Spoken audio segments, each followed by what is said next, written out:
Okay, I know it's a little early to go live, but I figured I'd take care of it now rather than doing this later. Right now, I'm in the process. Okay, I didn't bring them here. I found some wild, actually volunteer, we call volunteer tomatoes, and I don't like to waste the tomatoes, so they're in a place where I can't let them grow. Basically, a weed, in true sense of the word. And I don't like to kill them, so I found that I can use a trowel and loosen up the dirt and pull them out by the stem, as you would a weed. Clean off the dirt, stick them in something with water. Let them recover that way. Right now, I put them in a shot glass with some water, and right away they started going limp. All right, that's the tomato going into shock because it's no longer in the ground, and they don't like change, but change does not kill them. So we're still good. I keep them in that for a little bit until they recover. I got them in a well, they're in a window, a southern facing window in my house. Right now that's in the shade.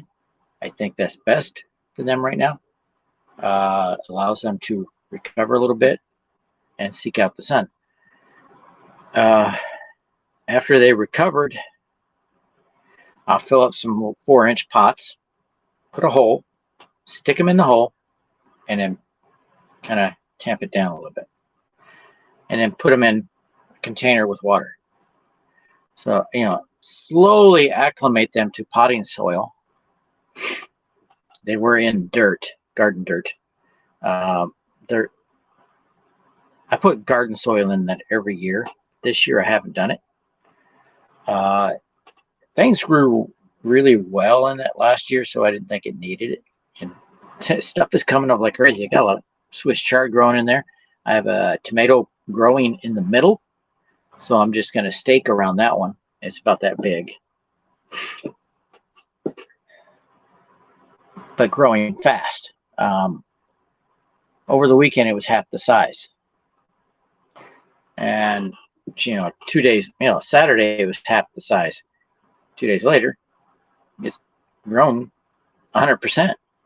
So I just keep the ground watered around it. I don't water the tomato plant overhead. I try not to ever water tomatoes overhead. But the others were along the wall of the raised bed. Can't grow there. I cannot stake around them. So I'll pull them out and I'll put them somewhere else, probably in a bucket, and put them on the rain gutter. I'm setting up the other rain gutter, the on the old deck. Okay, I use the term old deck loosely here because we ripped that one out. I saved the wood, and I propped it up so I got a flat surface on the west side of the house. We have a slope like this.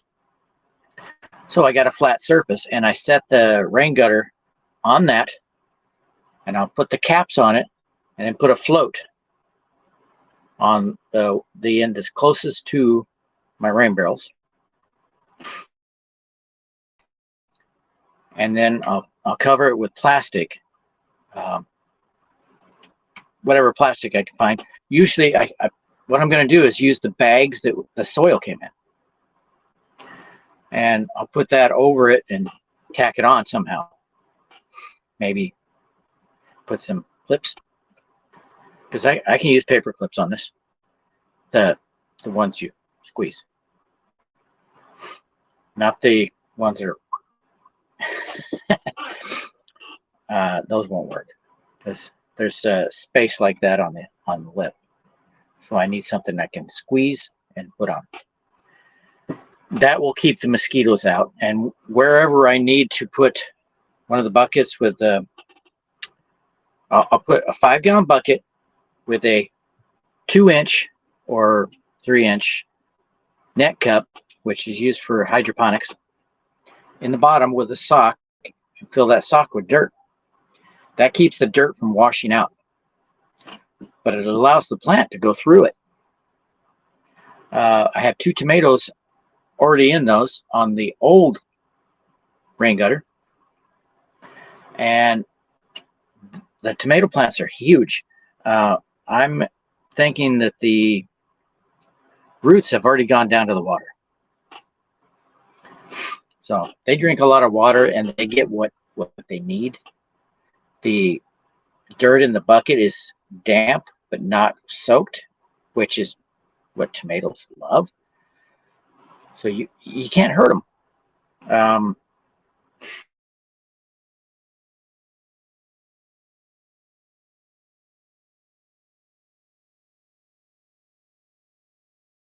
Why are we buffering? Okay, it was just buffering. I don't know why. Oh, maybe I'm still on the house. Hang on. Yep. Was on the house internet. I'm outside, so it's going to give me problems. Well, anyway, the water wicks up and it dissipates as it comes up, so the plant knows where the water is, and those roots head down to it. Right now, it's not working so well for the cabbage. I have yellowing leaves on the bottom, but the top leaves are doing great. So I'm going to hold off and leave them in there. The other leaves look great. So I think it's just, those leaves were in shock and couldn't make it. So the plants still look good. I have 4 of the 4 cabbage, purple cabbage. I like the purple cabbage. I have some corned beef in the freezer. So when the cabbage is ready, I'm going to make some corned beef and cabbage.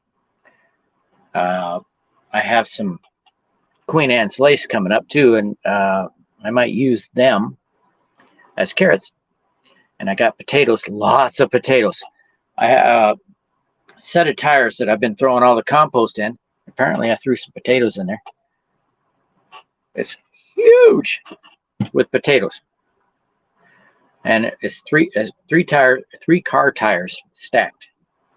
And it's all compost. And that, oh my gosh, the potatoes are loving that stuff.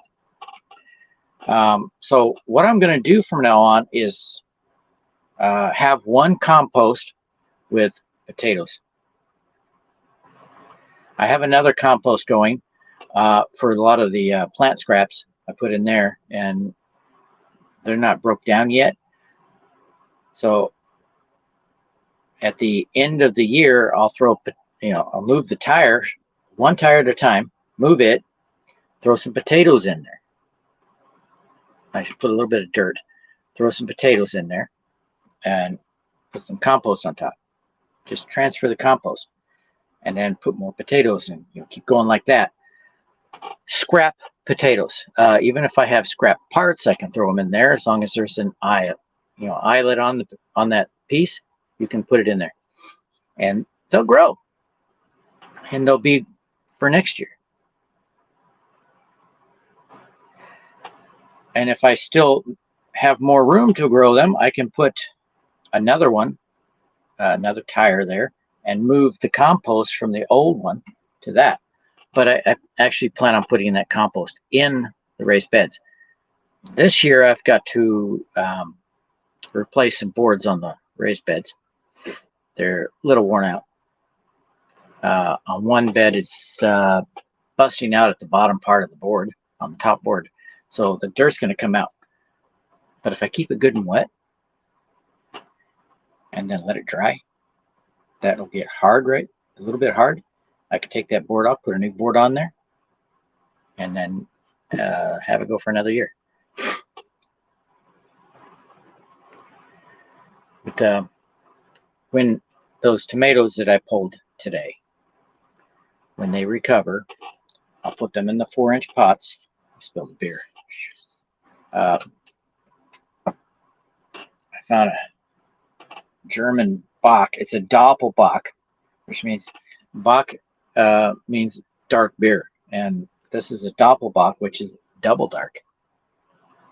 The other one I had earlier is Shiners, which is from Texas. It's a Bock, and it tasted really good. This one's got a big bite compared to that one, but I like it.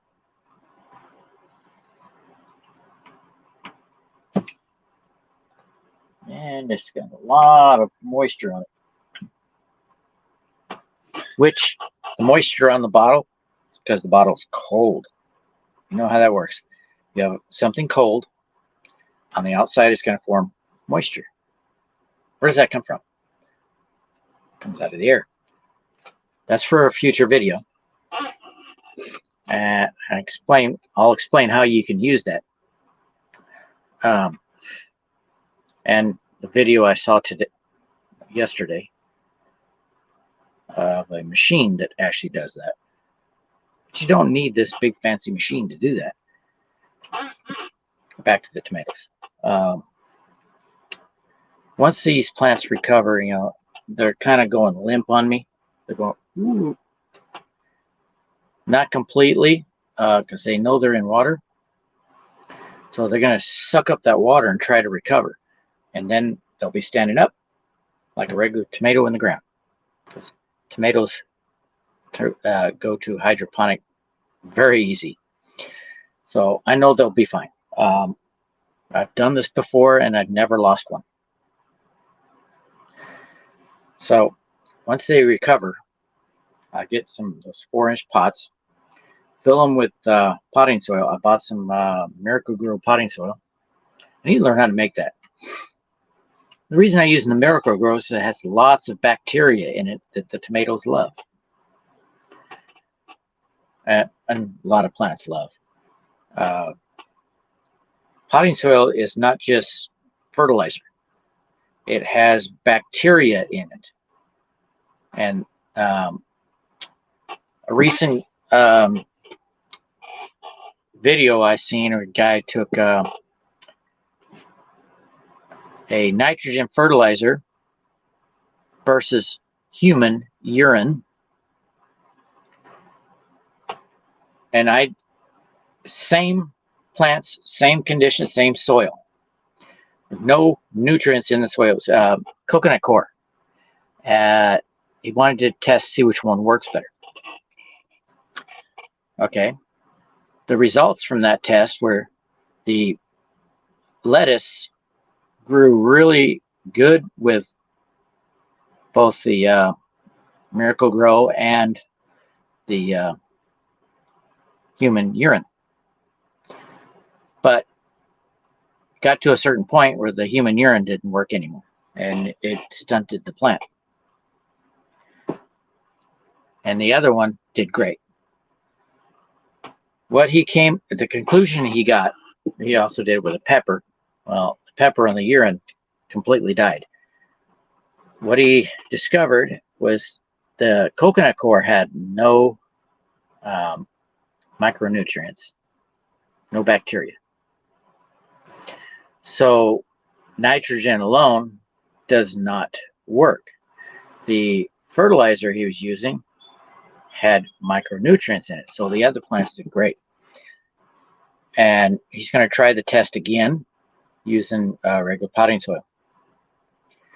Now, corn on the other hand, nitrogen hog. If you know anything about corn, when you grow corn, if you put beans around the corn, the beans tend to produce a little nitrogen from, you know, just soaking up the sun. They make nitrogen in the roots. So you put them around corn and the corn grows really good. Well, I have a theory that you put the beans around that. I don't know if you want to use urine then, but instead of using beans, You can just use urine. I bet the corn will do great. And not to worry that the urine doesn't go to the corn cob and into the kernels. It doesn't work like that. Nitrogen is a fertilizer, and corn loves nitrogen. It's the most nitrogen-hungry plant that I know of in the garden. So I think corn will do great with urine, just urine alone. But you have to have something to put it in. This guy that did this test, he had a gallon jug, and he said it took several days to, fill the jug. That don't say much for him. I could fill it up in a day and a half, at the worst. He said he drank coffee, he drank water, he drank beer, and it still took him 2 days. I find when I drink coffee or beer, I'm always going to the bathroom. So, that said, that is his problem. Anyway, back to the plants. The tomatoes, when you treat them for shock, you put them in water if you have to pull them out. I have some more to pull out, but I can't get to them yet because they're too small. They're only about that big. So I gotta wait for them to grow up a little. No, the roots are probably about that long. But you wash off the dirt, put them in water. The reason I use the trowel, I break up the soil, so when I pull the plant, I don't break the roots. I might break some of them, but you don't want to break too much of the roots, because then it kills the plant. So you want to loosen the soil with the trowel. I broke up the soil a little bit. Next to my elephant garlic, I couldn't go very far because I didn't want to dig up the elephant garlic, but I got it loose. Yeah, their roots weren't that deep. They're only about that deep. The tomato is about that deep. The elephant garlic, about twice that. Yeah, they're deep. Elephant garlic's like really far down. Because I dug up a bunch of it. Somebody planted some in the garden, and when we bought the house, the elephant garlic was coming up year after year. And I said, "Oh, I got to dig this up and move it because it's in the wrong spot." And I dug down deep, about 2 feet down. Finally found them. You could plant them like 4 inches in the ground, but if you leave them there, they go deeper and deeper. They pull the bulbs down.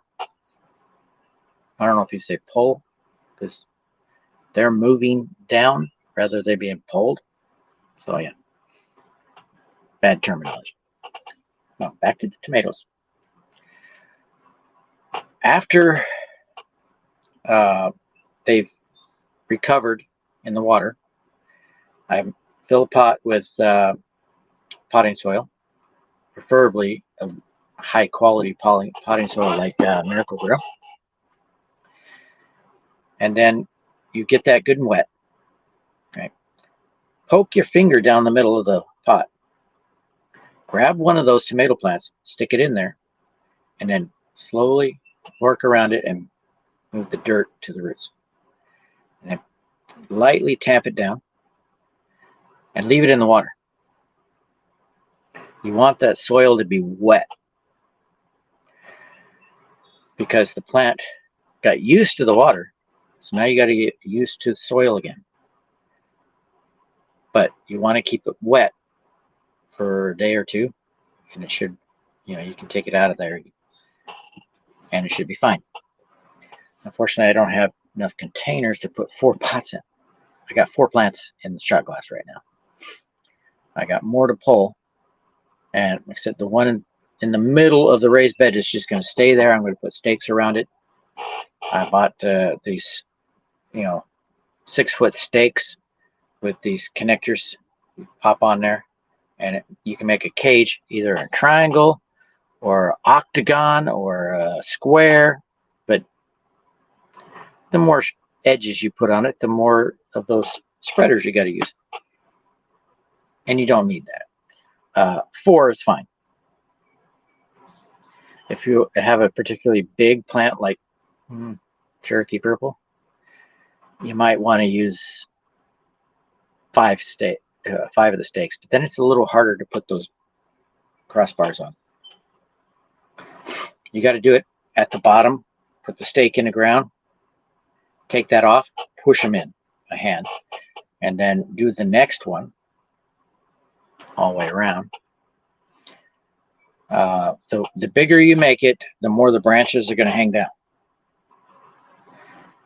I use ties to hold them up occasionally when those spreaders are, not in the right location. The branch will go like this and snap. It won't break. It'll just go down like that, and the stem won't be strong enough to hold it. So you'll have to tie it up somehow.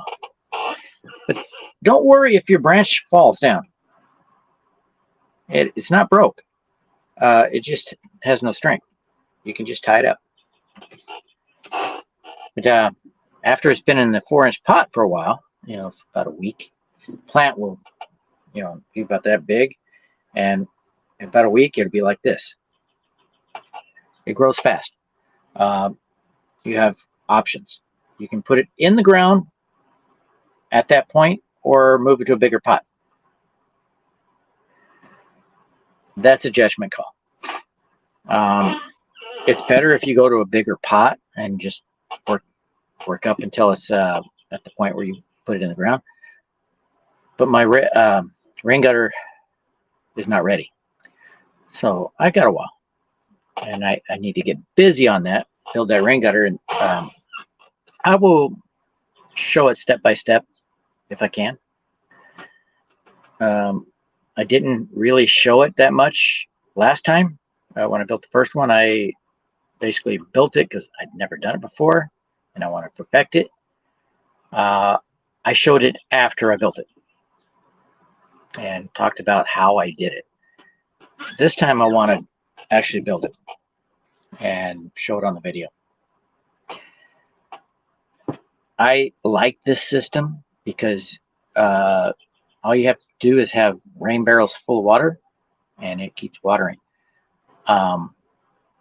Somehow try to keep the algae from growing. Even though I painted it, I still have algae in one of the, well, actually both of the containers, because I haven't painted the top, so it's still getting light. It's best to enclose it rather than paint it. So once I fix the platform for it, I'm gonna enclose it. I might have to take the ram barrels, lift them up somehow, and put wood across there so that it'll strengthen it up again. It's been out in the weather, so it's kind of weak in the middle. But all that's happening so far is the barrels start doing this. And they're almost touching. But they won't go any farther than that until the whole platform collapses. I'll try to avoid that. It's a pallet. It was a small pallet. Anyway, I got 2 Cherokee Purple tomato plants on the rain gutter, the old one, and they have grown tremendously. They totally love where they're at, and I haven't had to water them overhead at all. We've had some dry weather. Last Saturday we had some rain, and it filled up the rain barrels. But other than that, no rain. So they got watered overhead Saturday, but for 2 weeks, no rain. And then rain Saturday, and then no rain again. And they're doing fine. Even the cabbage is doing fine, other than the bottom leaves turning yellow. But I expected that. I'm debating whether to put corn in a rain barrel. I mean, on the rain gutter. That might be an idea. But I do have some half barrels that I might use for the corn. I can't go out there and pee on the corn, on the dirt of the corn. I'll have to put it in a bottle. But I'm going to try the pee method. I'm going to put soil in the barrel that's got the microbes in it, and put some worm castings in there, and stuff that I give to the other plants. Then it's just going to be pouring urine on there. Our urine is very rich in nitrogen.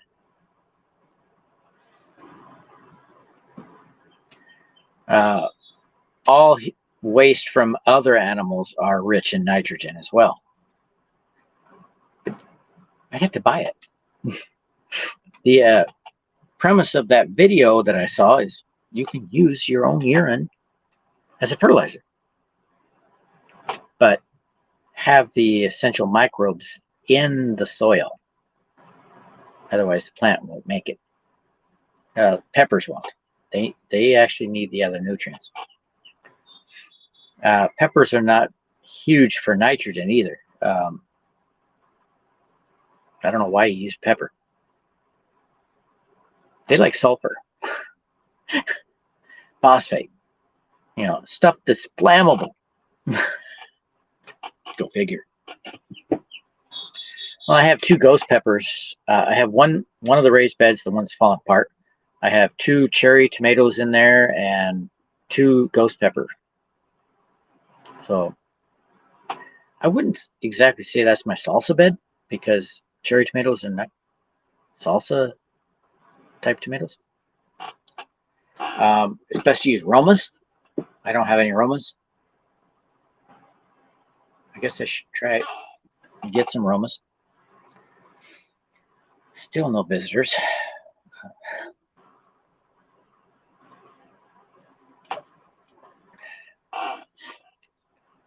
I'm not going to stay on here too long.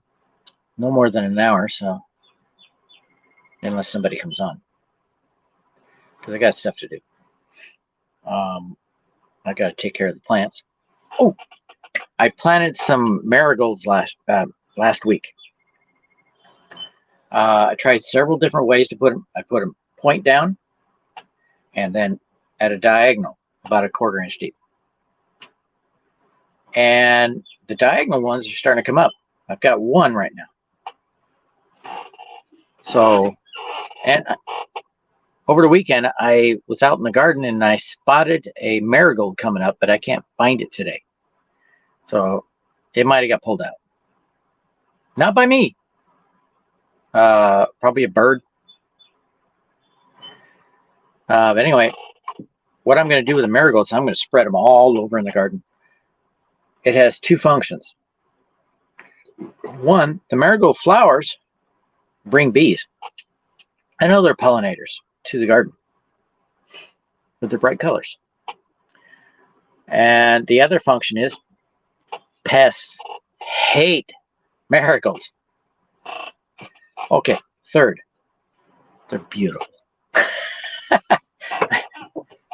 I go out there and work in the garden, I had to smell those suckers. They do not smell good. But they sure are pretty, and they sure do a good job getting rid of the pests. And I'm in a search for, because I have broccoli, I'm going to search for something that repels white flies. If anybody has any ideas. I think garlic works, but I already put onion in there. And you can't put onion with garlic. They're competing plants. They compete with each other. And they don't help each other. I think they would be in a similar type of plant, right? I suppose you could put leeks in there. Leeks are more closer to onions, but they look like garlic. They grow exactly like garlic. Not all leeks. The ones I have, the elephant garlic, it's not garlic. It's actually a leek. It grows exactly like garlic, but the leaves are much wider. They're about that wide. where the garlic is only about that wide. It's almost looks like grass. But I planted them last year, and they really didn't do anything. I didn't even get a whole lot of foliage out of them around the outside, and some through the garden, through the raised bed, crosswise.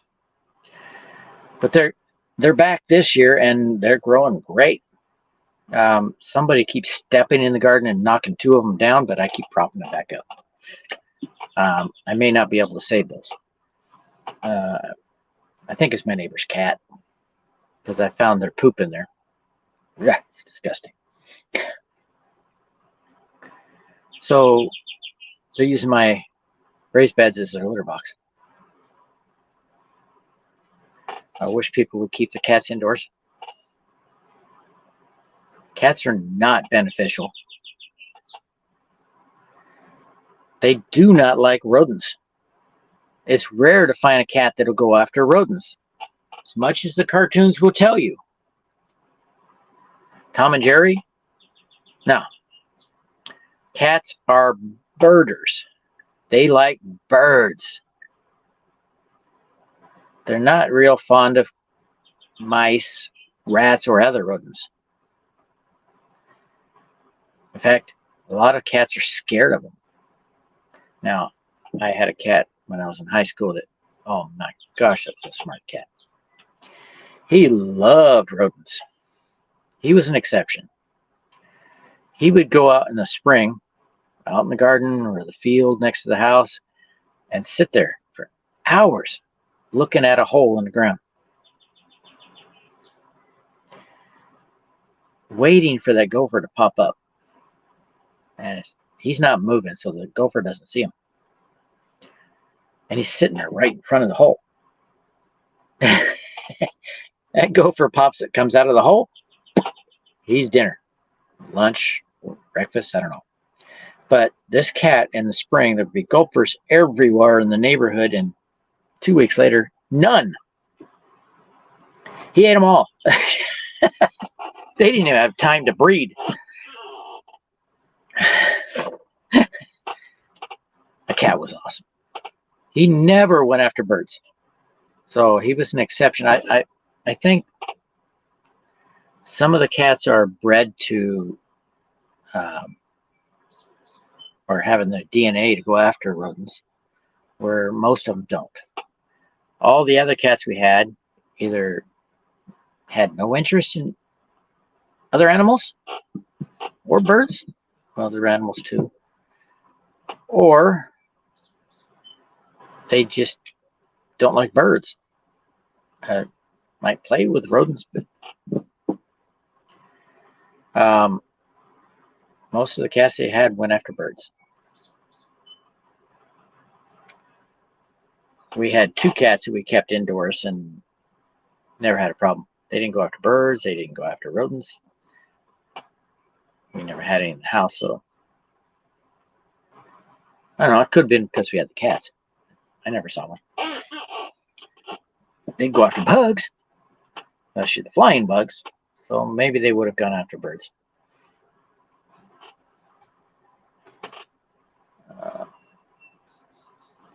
Oops. Okay. I think on StreamYard, the comments come over here on the right side of the screen. Well, anyway, I have in one bed, I have the cherry tomatoes and ghost peppers. On the other bed is mostly volunteer plants. I have a lot of Swiss chard coming up. I started pulling out the old plants so that the new plants will start growing up. And I've been trying to find purslane growing. Purslane is a weed plant that we have here, not the smoking kind. It grows in most people's gardens. It kind of prefers gardens because they don't have to compete with other plants so much. They're ground cover. a succulent ground cover. You let them grow around your plants. If you need to plant something, you can just cut it and put something in there, and it'll grow back. But it's an excellent ground cover. It helps retain moisture in the soil, and plus the leaves are edible. You pull off a branch and just pull off the leaves like this. Actually, you go from the top down, and it comes off a lot easier. Put it in your salad. But I recommend washing them first because they have been outside and might have cat pee and dog pee on it. So you want to wash anything you get out of the garden. But you put it in salads. You can cook it, but it's the last thing you cook. Kind of like when you make corned beef and cabbage, you put the cabbage last. In fact, last 5 minutes of cooking the corned beef and the potatoes and the carrots, whatever vegetables you use, the last thing you put in is the cabbage because it does not cook well. You want it to retain some of the crispness. Well, the same goes for the purslane. And you eat the leaves, they're pear-shaped or teardrop, whatever you want to call it. Succulent leaves, so they don't cook well. It's best if you just break them off, throw them in your salad.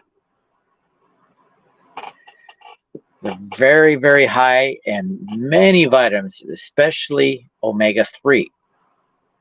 They have more omega-3s than krill.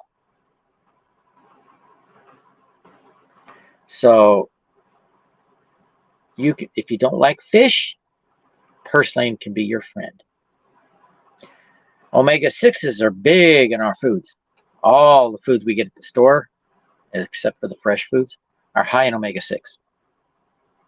Omega-6 is not beneficial. In fact, we have somebody in here. If you have too much omega-6, it's detrimental to your health. Omega-3s counter the omega-6. If you have a level or higher omega-3, the healthier you'll be.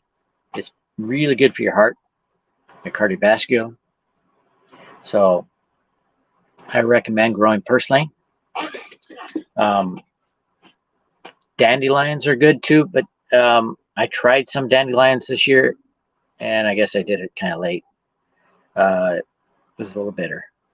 So unless somebody can tell me a way to take the bitterness away, probably vinegar. I tried that because some of my dandelions are still growing pretty good. You can cut the leaves off, make a salad. Cut the blossoms off, make tea. Cut the root if you can get it out, because they usually tap into very hard ground. And one of my raised beds has some dandelions around, so I'm leaving them there because they bring calcium and other nutrients to the surface. And then the plant dies. Once it has done its job, it dies. But it, in the process, spreads a lot of seeds. You can keep cutting the blossoms off, make tea. One way to do it. But I am learning the beneficial plants to keep in your garden. Like Queen Anne's lace. If you let it flower, don't eat the carrot. Save the seeds, plant them. Must have highly fertile soil with this loose. So probably put a little sand in there, a little moss, some potting soil, and some mulch. Mulch is very good because mulch adds nutrients as it breaks down. So the Queen Anne's lace basically is a carrot, and you can grow it. If you're foraging for food, say the grid's down and there's no stores anymore,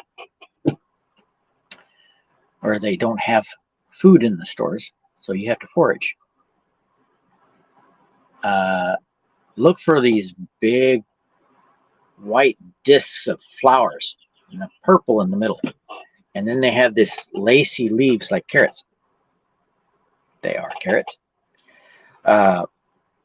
You see those flowers, don't pull those. Let them go to seed.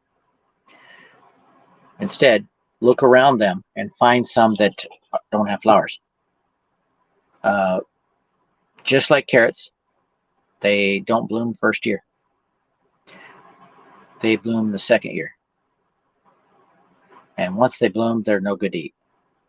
I grew some last year in a 3-pound coffee can.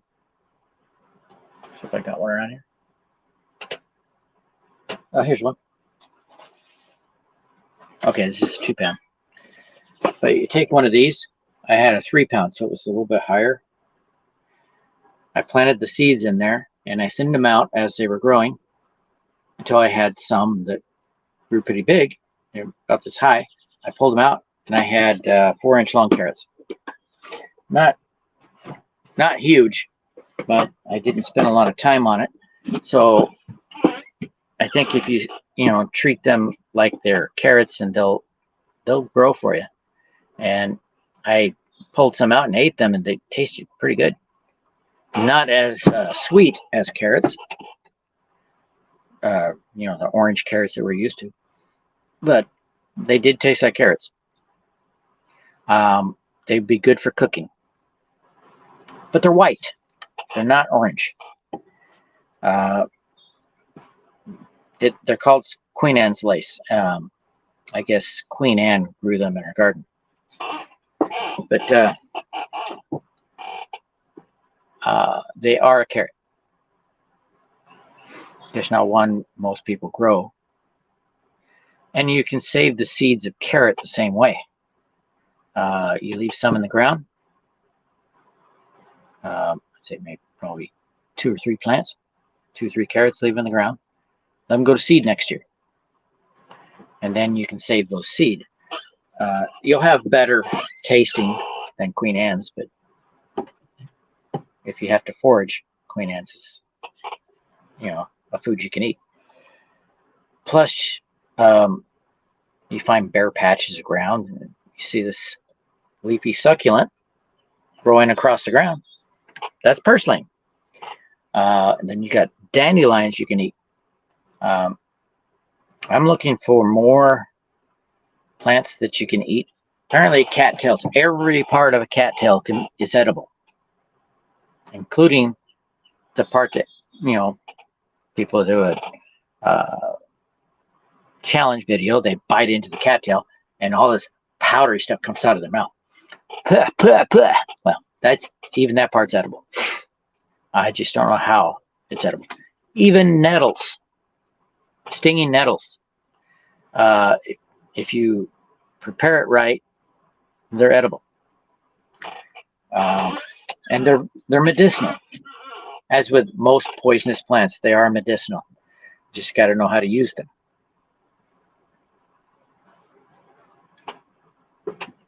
This is some of the stuff that once I learn it, I will pass it on. And if you leave comments on the video, you can give me information that I may not know.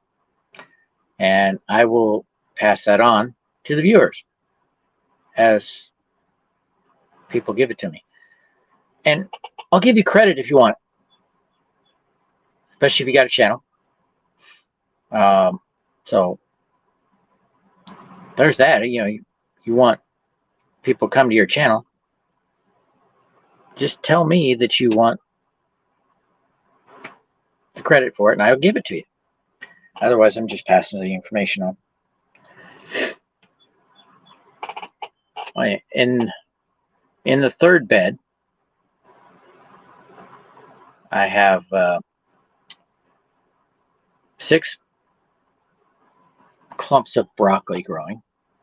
I say clumps because I didn't separate them out of the pot. There was like 2 or 3 plants in each one. So I just planted them together like that. And I planted some onions in there, and I sprinkled Walla Walla onion seeds on there last week. Hey, Skulldrazer! Oh, I don't care if you take credit or not. I just want to pass it on. Any information on, wild plants that you can find around the area that you can eat? If you have to forage for food, you want to have good plants for people to eat.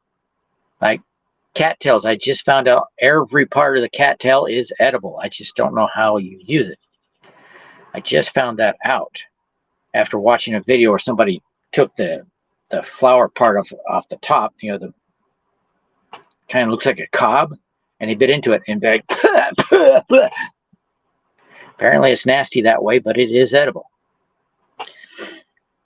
Every part of the plant is edible, just like the dandelion. Yeah. I'm in the process of trying to get a book on foraging.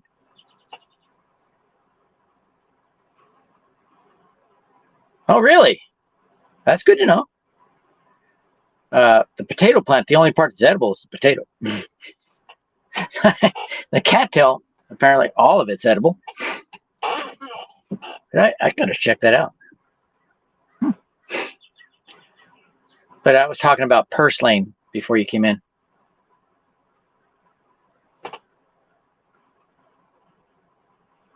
Oh, okay. All I remember is that video of the person trying to bite into a cattail. That looked like bit into a pound of cinnamon. Just spitting it out like crazy.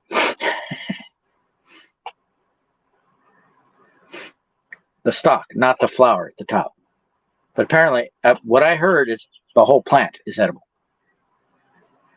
And there are trees out in the woods that have parts that are edible too. Like the pine trees, the seeds are edible. So all these evergreen trees have edible seeds. You just can't eat the cone. Don't try to eat that cone. But you can use heat to open the cone. And I know for sure the sequoia tree, how it plants is that there needs to be a fire. And it opens the cone so that the seeds can find the dirt. Other than that, it'll just rot. And the seed will die. It needs a fire. It's designed to replace the trees when the fire blows through. The creator did a really good job.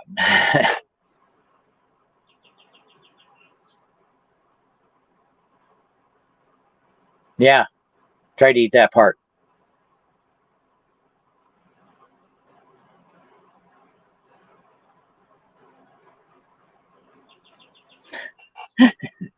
But this was a girl that tried it. Probably egged on by her boyfriend. But if you know anything about purslane, I did not have any purslane coming up. So I bought some seed, and I tossed some seed out there around my tomato plants, cherry tomatoes, hoping the purslane takes off in that raised bed. And so far, I haven't had anything come up. I did that. Just sprinkled the seeds on there. They're very, very fine. Very. They look around the same size as a mustard seed. Very small. And I spread them around. In fact, I might still have some here. I don't see them. So I must have them somewhere else. Probably in the house. Purslane. Purslane is a plant that shows up in gardens. People pull them because they think they're weeds. It's a ground cover. It spreads really quickly. And it has water inside the leaves. The They're a succulent. Well, I'd say semi-succulent. They're not like a cactus. The leaves are almost paper thin, but they're full of water.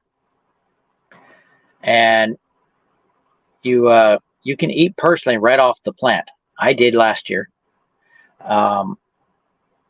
It grew within my artichokes, which never came back. I'm bummed. I love artichokes, and I can't seem to get them to grow. So I got to keep trying. I had one plant for 2 years. So, but purslane, you cut off a branch and you take the leaves. You start at the top or the end of the branch, pull backwards on it, and the leaves fall off. Put them in your salad. They're high in omega-3s.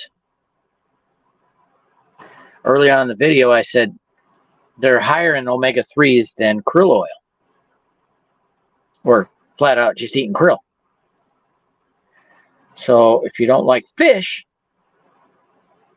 or say you're allergic to fish, you can get your omega-3s from purslane.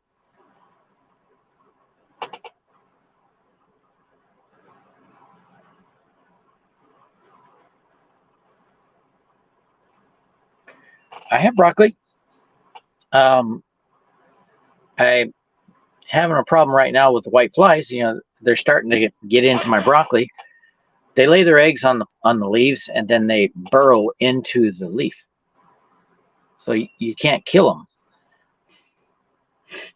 So all you can do is either spray them with neem oil and cut off the infected leaves, because neem oil won't get into the leaf. It only sits on the outside. So you get white flies in there, then there's nothing you can do about the leaf. You can't give it a shot.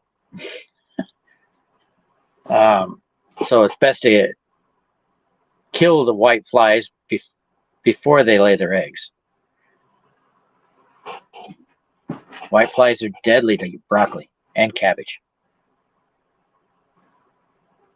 Yes, I wouldn't use window screen. Muslin. Use muslin. You know, you can put muslin over broccoli because you don't need insects to pollinate, because you're eating the flowers before they open. But at the end of the season, I let them open. What's left, I let them open, and I planted some, and they're coming up. I have 3 plants come up so far. Well, window screen will actually block out your light. You seeing a window screen in your window? It's not exactly clear like the window.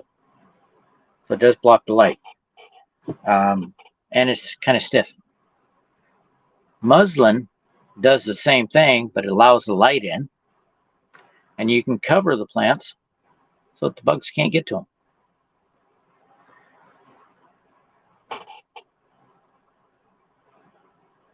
That's true.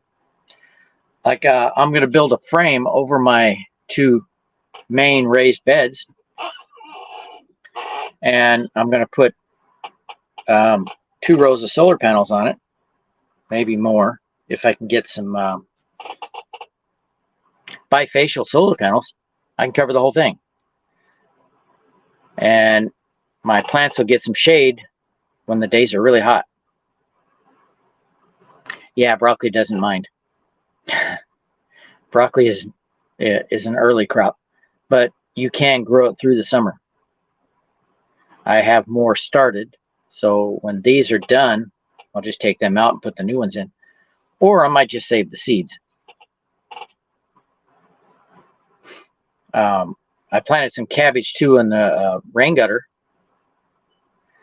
I'll show that on a video, but I'm building another rain gutter, and I'm going to put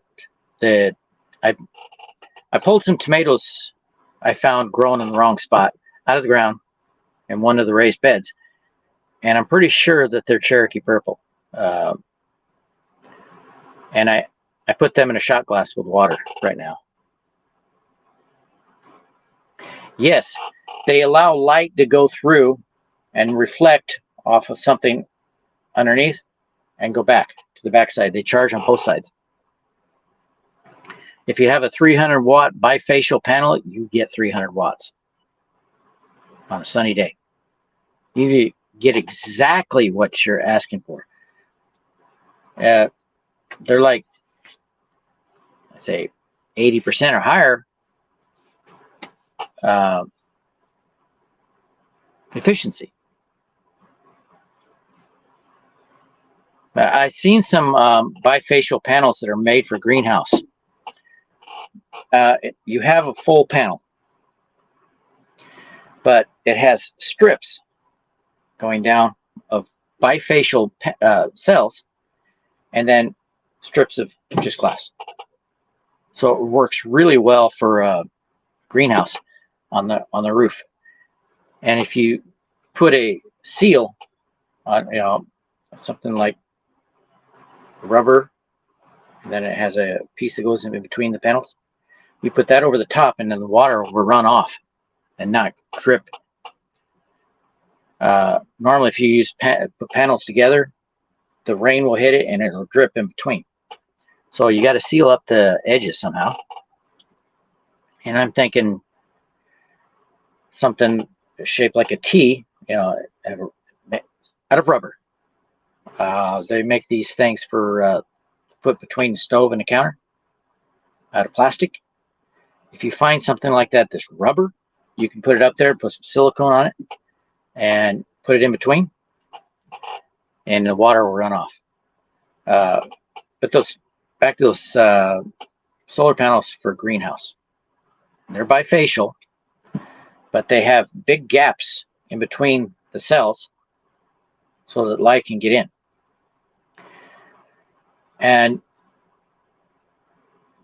light goes through the cells and bounces back. And they're around, I think, 250 watt for what I have in size for a 200 watt. So they're higher wattage, but they cost twice as much. That's my 200 watt. What I could do without bifacials is put the ones I have and put clear corrugated roofing in between and have them spaced out until I can get some bifacials. They're kind of expensive. I wish I could just make some buy some cells and put them together, but I haven't seen that yet. All I've seen is regular solar cells that you could put together behind glass and make basically the same thing as buying at about the same price. So it does make sense to buy them, to make them yourself.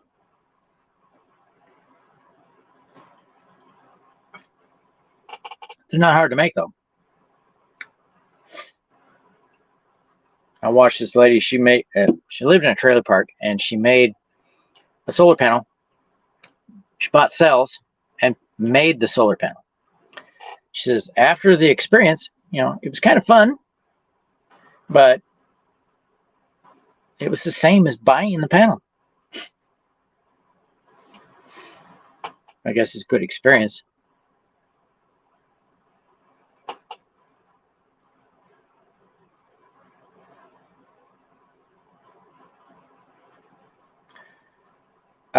It might be a little difficult here. I don't have a lot of space. I would have to do away with the yard. I have a flower bed that has pretty much gone to weeds.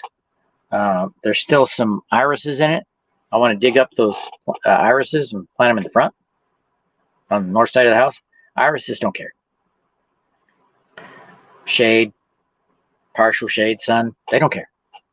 They're not picky. So I'm thinking about moving them to the front side of the house. In fact, right now I see some big irises behind the solar panels. They're not getting any light, but they're growing. I want to turn that raised bed into edible raised, nah, it's not a raised bed. I want to raise it, but I want to make that an edible garden. I want to put blueberries in there and other perennials that I can eat. Where I have my blueberries right now, they're not doing so well. In fact, there hasn't been any flowers this year. So it doesn't look like I'm going to get any blueberries.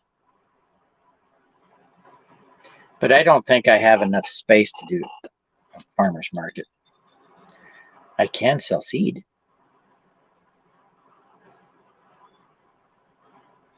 And if I sold plants, starter plants, I have to find a way for people to get up here. I'm on a dead-end street.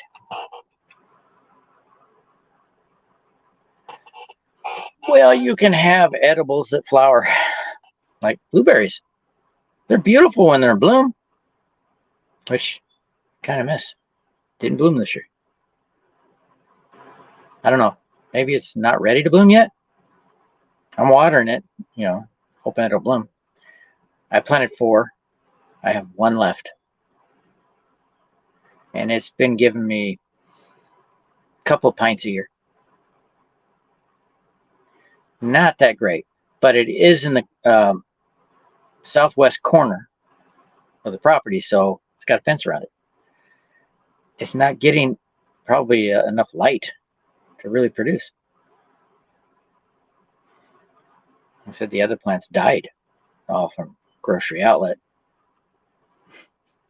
Oh, actually, the plant that's still there, I got it from a local, a Mexican guy that sells. He's got a flower and vegetable stand, and most of my plants come from there. I had a local guy just down the road, about a half mile away. He was selling plants, but he didn't open this year.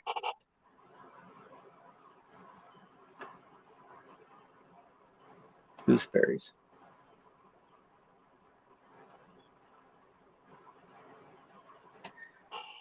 Well, it's a good idea to find out what plants are popping up in your garden. Many of the plants that we label as weeds are actually good. Like I found out after years of pulling the purslane that it's actually good to eat. Not gooseberries. Chopped cherries. Never heard of them. Choke cherries. Okay. Still, never heard of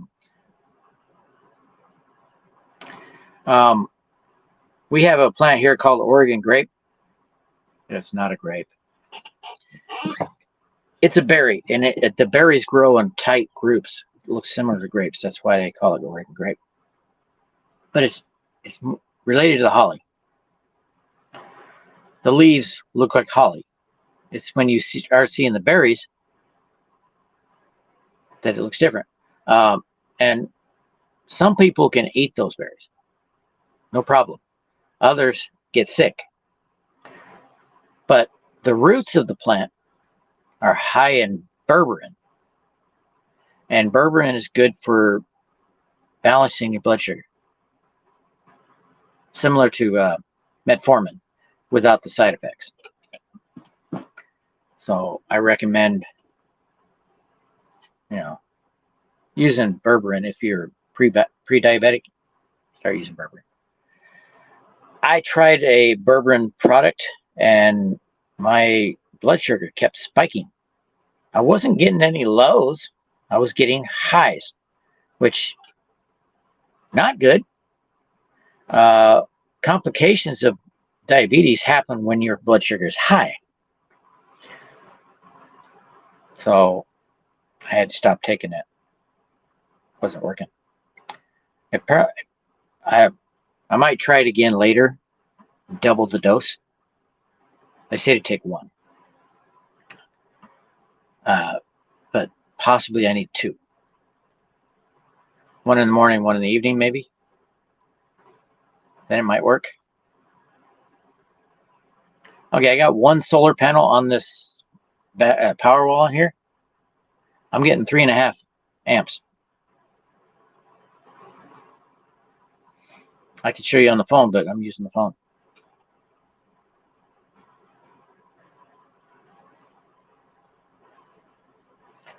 Sounds like Oregon grape. Which, if it's anything like the Oregon grape, it probably would get a name like choke, because some people, they eat them, they start to choke. But they're about the size, about that big, quarter inch to half inch. My wife's school had a bunch of plants along the fence there that looked like blueberries. They cut them down. I can get a chance to check them out. Yeah, I'm thinking it might be the same plant.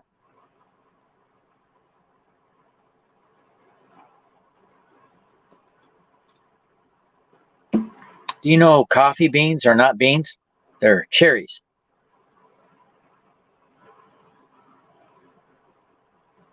They're actually, where they grow, they're called coffee cherries, not beans. I have tobacco plants growing around this place. Man, they're horrible. You can't kill the suckers. I don't think they're the kind of tobacco that you can smoke, but the leaves definitely look like tobacco. Kind of red on the edge. But they look like tobacco leaves. And I read somewhere that tobacco grows here naturally. Probably why the Indians used it.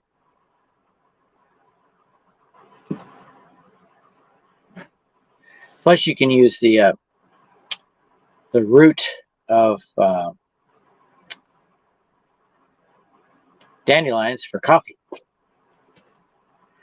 the leaves for salad, and flowers for tea. So every part of the dandelion can be used. I get some land.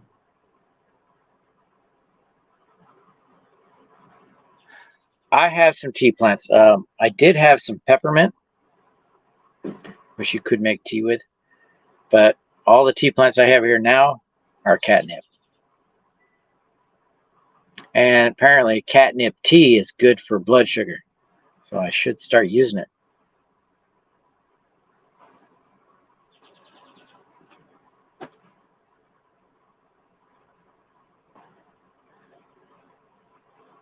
The catnip? Lots of caffeine?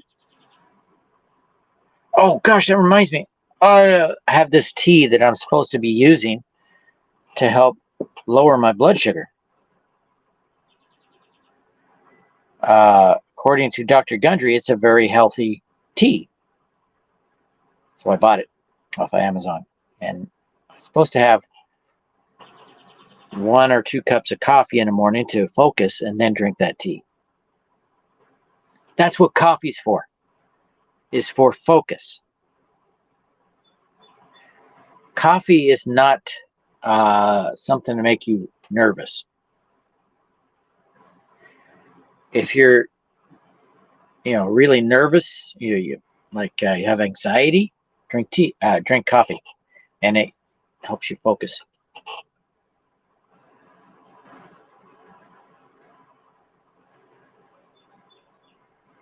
Ah, okay. But the catnip is very healthy, apparently. And it's fun to see the cat respond to it.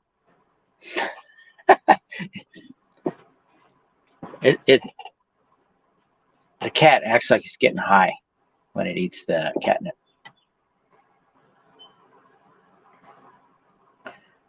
My cat, when I was in high school, oh gosh, smart cat, he would take care of the gopher problem for a whole neighborhood. Nobody had gophers in the garden.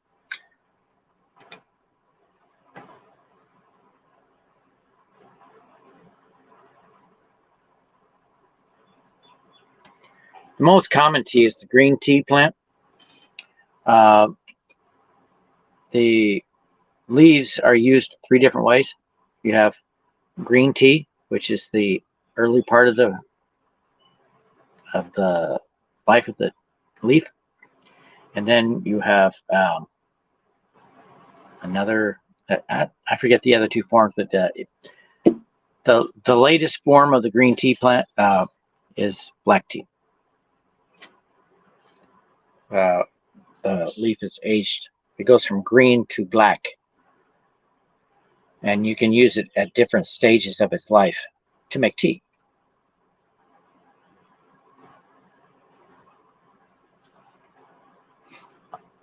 Tea plants grow everywhere except the Arctic and the Antarctic. You know, if it's cold, tea don't grow. Just like, do you know you can collect water in the desert? You can collect water in the Sahara using metal and something to cool the metal, like Peltiers. You get that metal cool, and water in the air collects on it. Happens even in the driest, what we think is the driest regions on Earth. One place that it doesn't work, for several reasons, is in the Arctic and the Antarctic.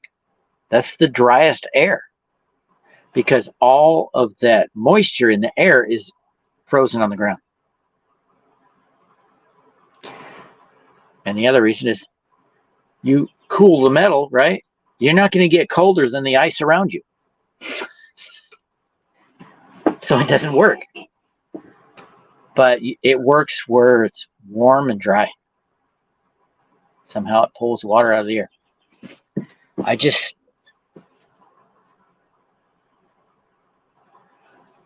Yeah, it might be. I saw a video this morning of these people that put bifacial solar panels on their deck, and it's producing more power than they're using, more than they can store. They have a Blue Eddy system inside the shed, well, actually, basement. They used a Blue Eddy system that you can use portable, or you can make it fixed. He's using it as a fixed system, and the solar panels are producing more power than he could possibly use or store. And they've been thinking about getting a well drilled, and they did some research and found that it's better and cheaper. They found something actually better and cheaper. It works like an air conditioner, but instead of cooling the air, what it does is it cools some fins, and water drips from the fins. And that's how they're making water for the house, using the excess power from the solar panels, the power they can't store. Well, mine's cheap DIY. I got 2.8 kilowatts here in the shed, and it cost me maybe $200. I got a 2,000 watt inverter that's working weird. Liquid. Actually, they have better solid state batteries, work really good. There's no liquid.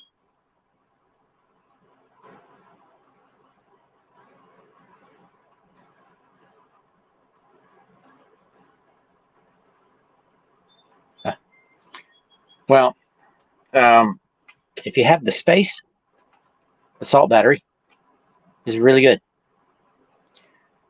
Problem with the salt battery is like the difference between AC systems and DC. AC small wires, DC's big wires. So when you go from, say, a lithium battery, or let's go back further, lead acid. You have a lead acid battery bank or a lithium battery bank. It's not that big. Then you go to a salt battery or a sodium battery, and it's huge. So right now, the sodium battery is very good. Doesn't break down like other batteries, but it's really big.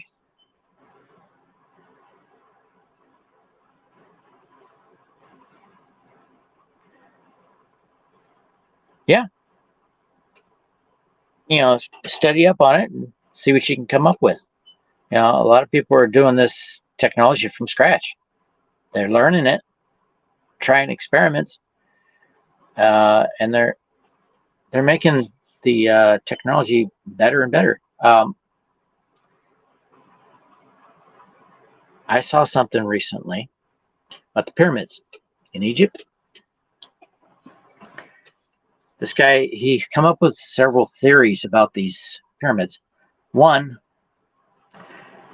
the pyramids were built by a man named Imhotep. Imhotep was in Egypt at the same time as Joseph. So he's thinking that Imhotep was Joseph and designed the pyramids for seed storage. They have inside the pyramids big, for lack of better terminology, big tanks, similar to silos, where they're storing grain. It's what they were designed for, and they had other floors where they could store stuff. And during the famine that happened at that time, they designed these to hold the grain. Now, God gave knowledge to those that believed in him, the faithful people. Joseph was very faithful, and he was given much wisdom. So he thinks that Joseph was Imhotep, Imhotep being his Egyptian name. And also, down low inside the pyramid, actually below the ground level, they have what looks like batteries. They built power plants inside the base of the pyramids.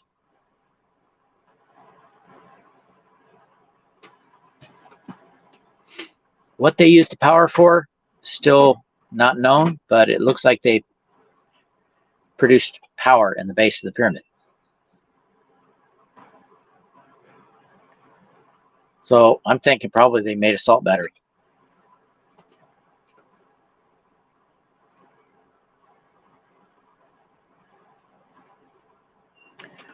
I don't know if there's like one place that you could look, but other than the web,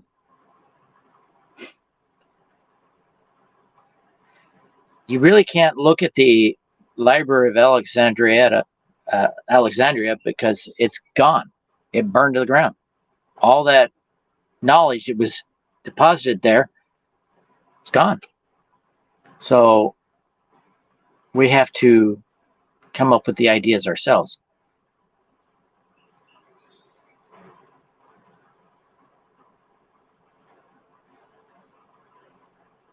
Yes, you saw that too? Look like that long light bulb with two filaments in it.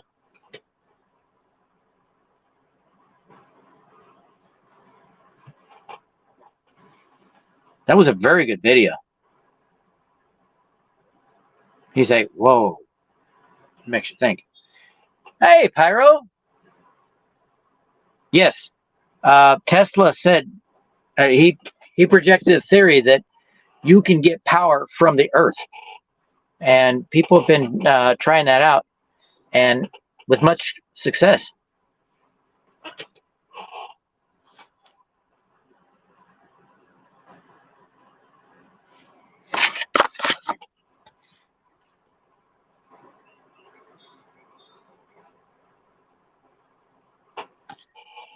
Actually, I've seen people, farmers, you know, supposedly redneck, dumb rednecks, right? Inbreds, transporting power through the ground.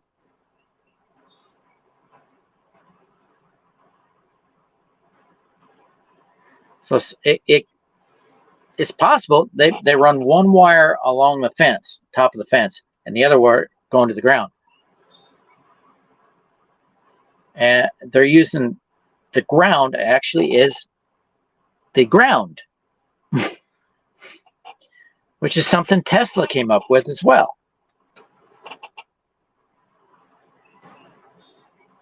Yep, exactly. And you can carry the neutral through the ground. What he did is he put AC on one side, one wire going across the top, and the other one going to the ground. And about a mile down, ran one wire along the top of the fence. He took off power, 120 power off of the other end with one wire. My power box right here, the light, I'll show you. I can't show you where the problem is. I can show you that it still works. Turn this on. That off. See this? Those right there? They have no ground wire. How are they working? The ground wire broke, but somehow they're still working.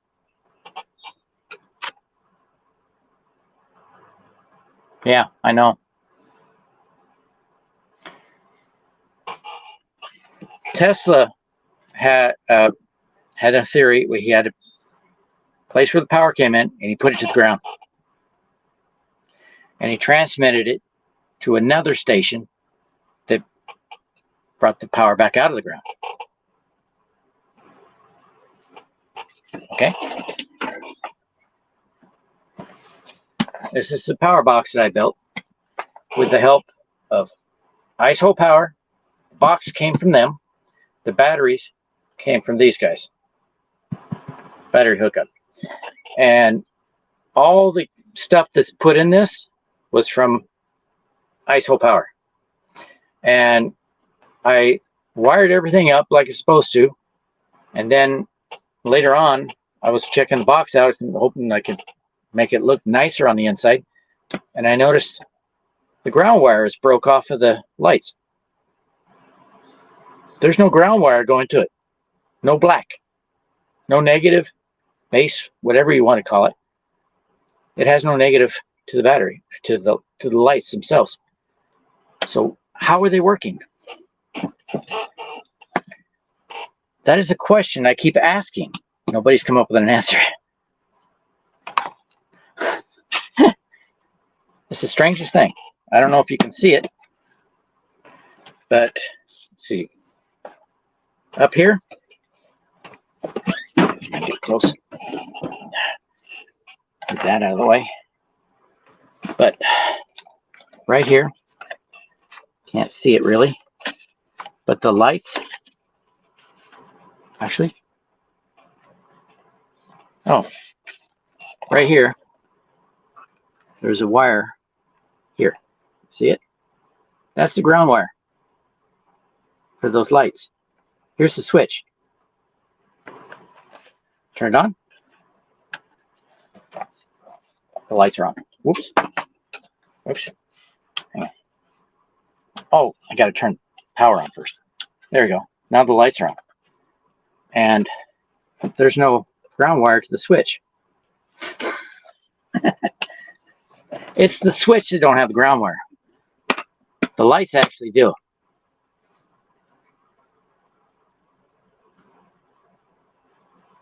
Yeah. They now have better lights than these. But these work pretty good. They've updated everything for that box, and it's a little bit more. I paid $65 for it, and I paid $24 for the batteries.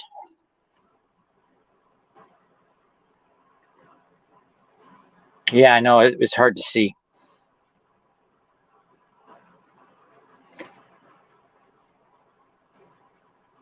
It may not.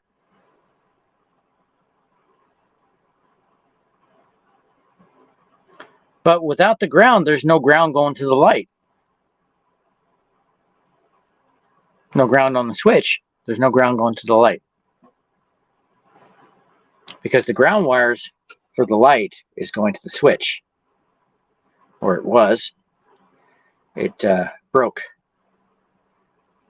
I can rewire it. I'm thinking about putting a heat shrink on there and solder it on there and then put the heat shrink. I've been operating it for a couple of years now without a ground wire. It's very strange. How about this? Optimator, Doppelbach, and Shinerbach. I thought this was German. Turns out it comes from Texas. But this one's German. This one's got a bite. This one's smooth. It's delicious.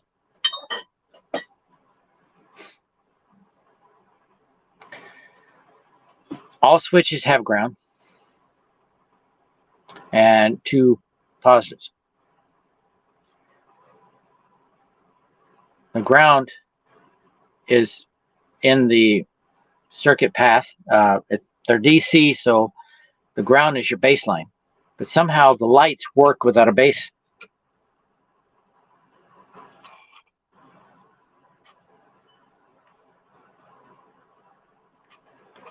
Apparently that's how it's working.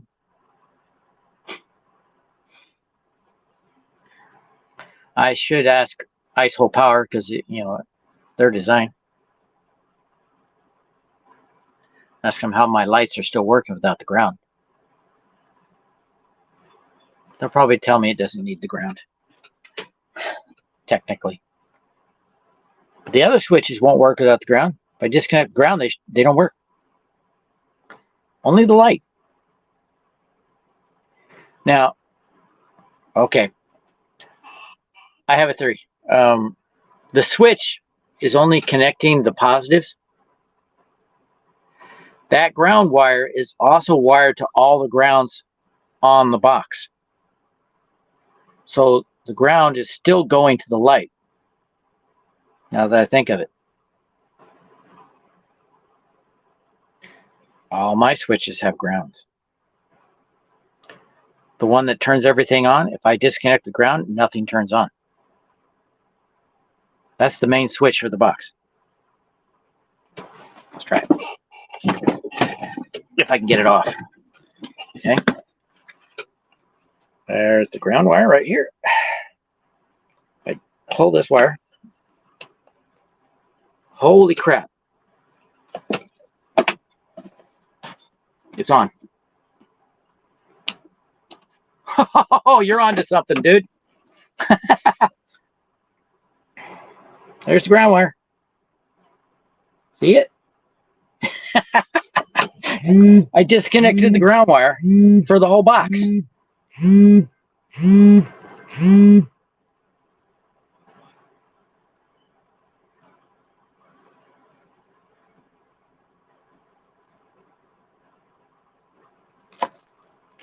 So why do they put 3 plugs on the switch?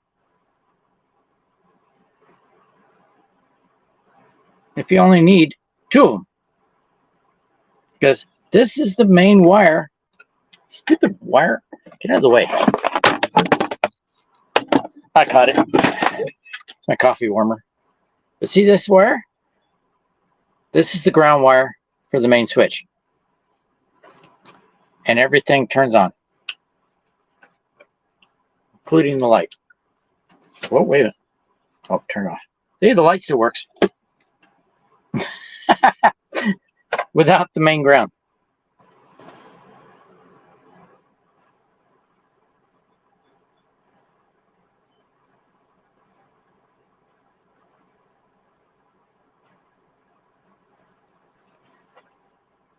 Oh, I noticed something. The switch doesn't light up. And now the switch don't light up on the other one either.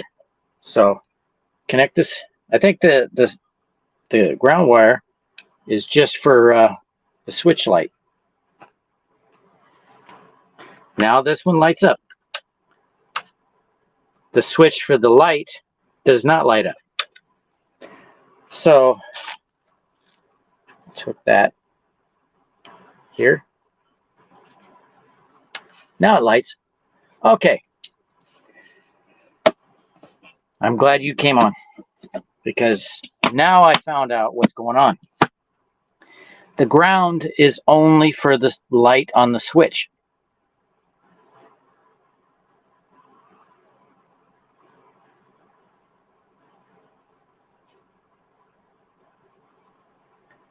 When I disconnect the ground from the main switch, that light doesn't come on.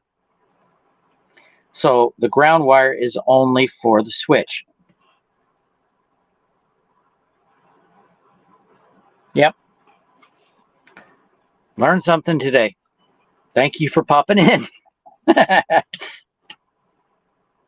Huh. I got 12.6 volts on the battery. You see, this started with only 2 batteries. It now has 4. This thing's heavy. And I put these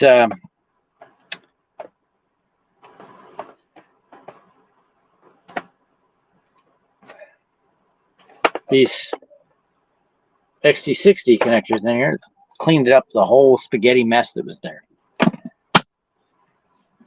So now everything works better. Yeah, they are exactly automotive switches.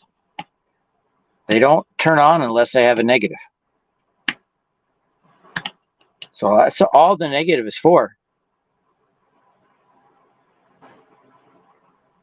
Is for those switches. It has a main ground, so it's only for switches.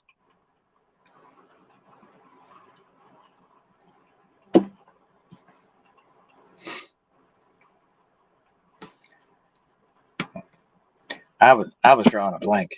I thought, man, I got magic. This terminal will not tighten.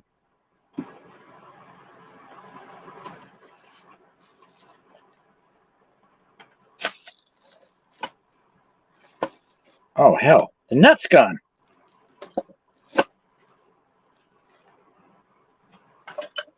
Oh. No, the nut's there.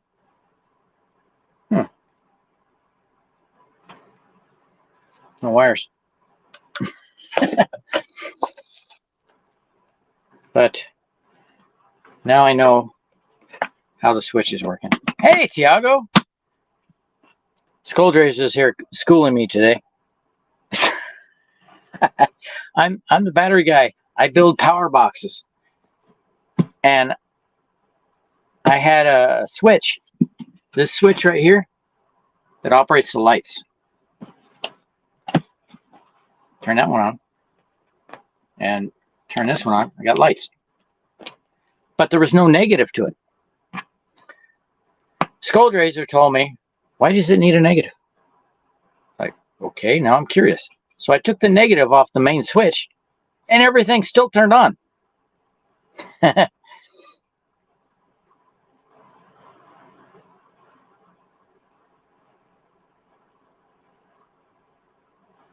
Oh, you put a light on the inside? I can do that. I have these light bars that stick on, and I could put one of them right here on this. So when I need it, I can turn it on and it'll light everything in the box. Actually, I think I'll put them on the sides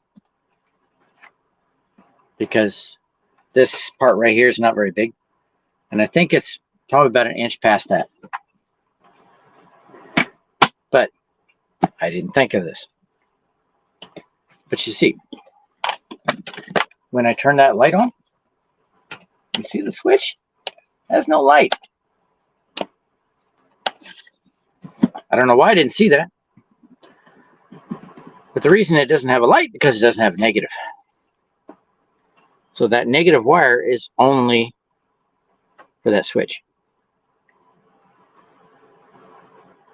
I could. I still have some UFO batteries, and I can build a 4S battery like this. I'll show you, but without the sockets. This is a 4S battery. Right now it's in a 3P format, but this is 4S, so it's 4 of these batteries in series, and then paralleled with 3. These are UFO batteries. Where did I get UFO batteries? I'll show you where I got those from. Oh no, it's not on there. I need to get stickers for it. My power wall came from Jehu Garcia, or Jag35, and that's where I got the UFO batteries. I bought them in a 15 pack. They were 5S, 16 volts.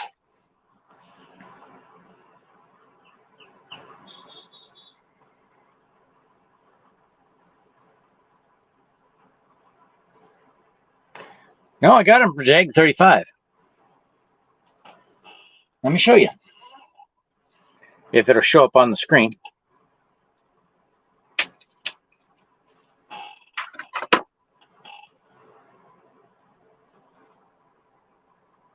Come on, show up. See where it's at? The first 3 letters there? Right there? UFO battery. I told you. I got UFO batteries. Make sure to go the right direction, otherwise I'll have a short. But those are my UFO batteries.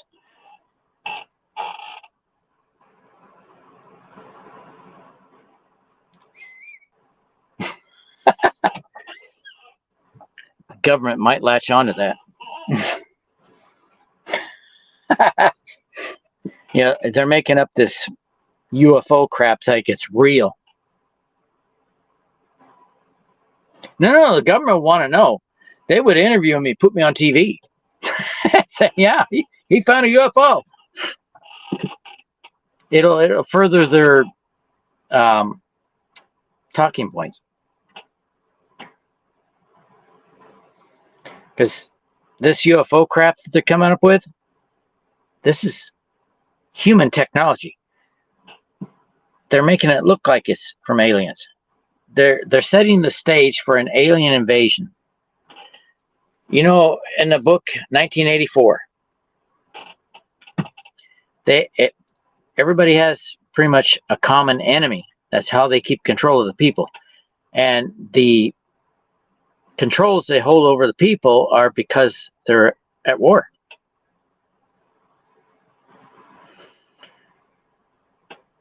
So what better way to, for the globalists to get control of everybody if we have a common enemy from outer space?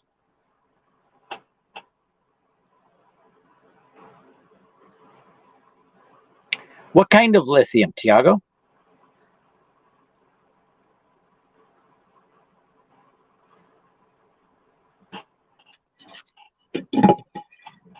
Let me show you something.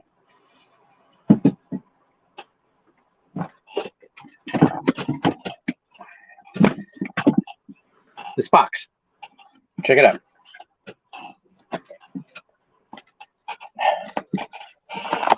These are lithium iron phosphate batteries. So these are lithium ion batteries. These are lithium iron phosphate. All of these batteries are lithium. So be specific. BMW uses a lithium battery called lithium titanate. There's no cobalt. These are cobalt. These are iron phosphate. BMW uses lithium titanate. So they're all lithium batteries. And they're not that expensive anymore.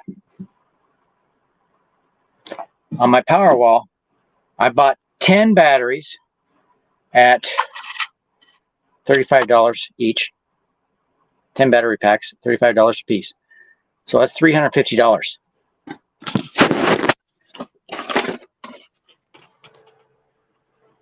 Come on, show up. Right there. That is my Powerwall. Those are lithium iron phosphates. They don't catch fire.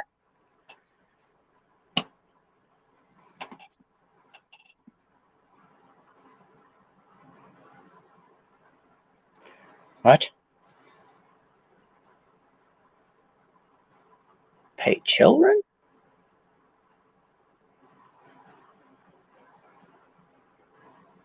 No, it's not. Not like it used to be. 5 years ago, this stuff would be pretty expensive. Now it's cheap.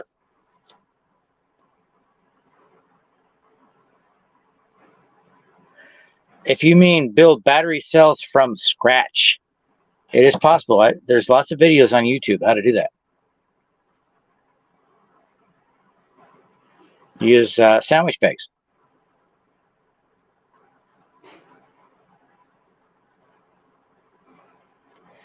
But the hardest part is getting the electrolyte.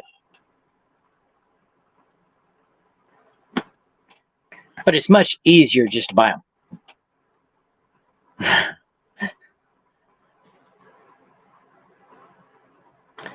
One of the batteries I have in this box came from a medical pack. I have the old one around here somewhere. Not sure where it is.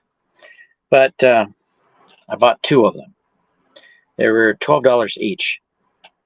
9 amp hours. They were out of medical carts. No BMS. Only a balance board. So they were always on charge when they weren't being moved around. So they'd never been cycled. Well, I had some issues with reverse voltage, and it fried one of those batteries. The other one is still great. And I was using them a positive off of one, negative off the other. You'd think it would be both of them fried, but only one. The other one rated it, I used a tester and it came out 9 amp hours. I bought 2 on Amazon that are supposed to be 10 amp hours. I got 7.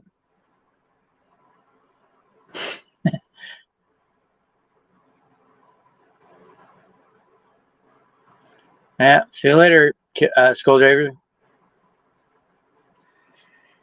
I don't know how much longer I can be on, Tiago. I've been on for an hour and 43 minutes, so 12 minutes. I don't want to use too much of my time. I only have 20 hours.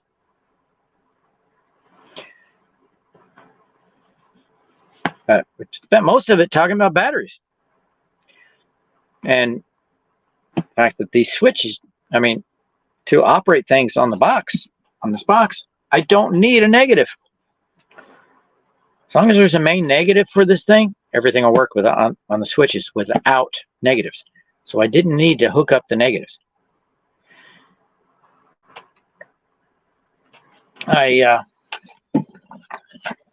Because Skulldrazer came in here and schooled me, you see that light. If I disconnect the negative cable, watch the meter. Oh, there it is. Watch the meter and the switch. You see the switch went off? Look at the meter. I pulled the negative. Here's the negative right here. Me being a battery guy and technical, I didn't realize that. It took Skulldrazer to school me on that.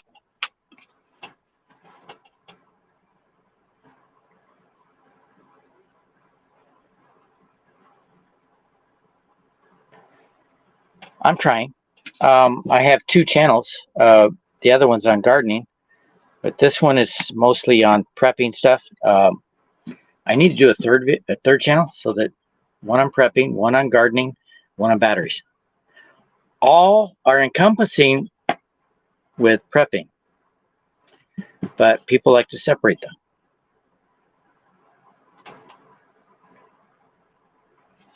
I'm trying to do more.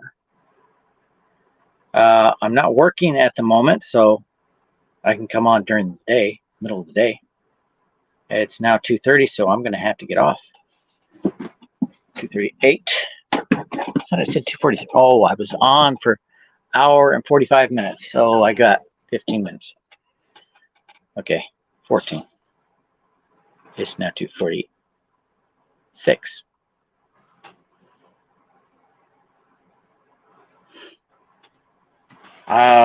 I found that if I put prepping at the start of the title, I get more people. I had 6 people in here when I put prepping at the beginning. So there's a lot of people wanting to prep.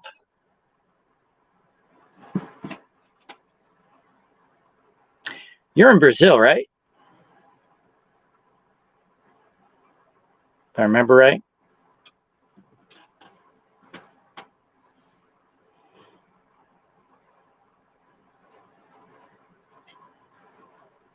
Yeah, I found that what you put on your title will pull people in or not. And if I put just chit chat, I get maybe 1 or 2 people at the most. But if I put prepping on the title, I get a bunch of people in here. I've had 6, 7 people in here when I put prepping on the title. It's a funny thing. We need to talk about politics.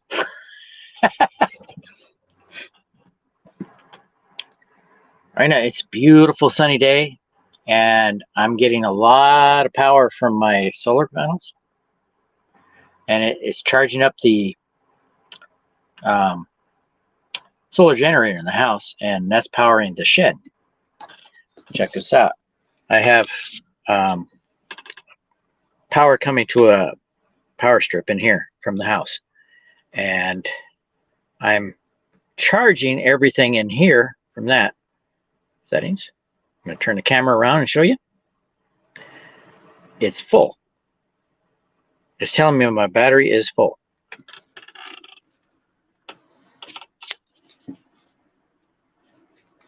You see that? That is plugged in to that power strip, and it's plugged into the solar generator in the house. And it's got a green light. That means the battery here is full.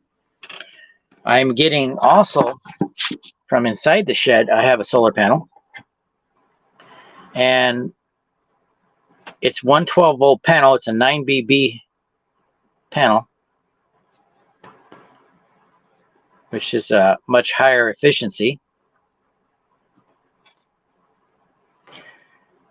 It has 9 bus bars where my old ones have 5, and the bus bars are thinner, so you have more power going to the cell, the solar cell.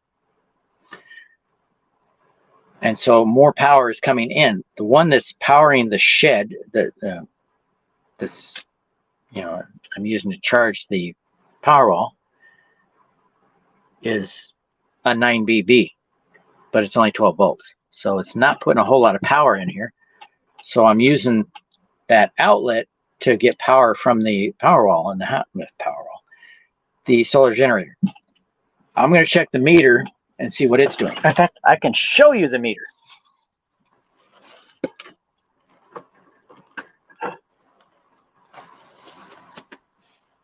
If I can get it loose here. Here is the meter for the solar generator.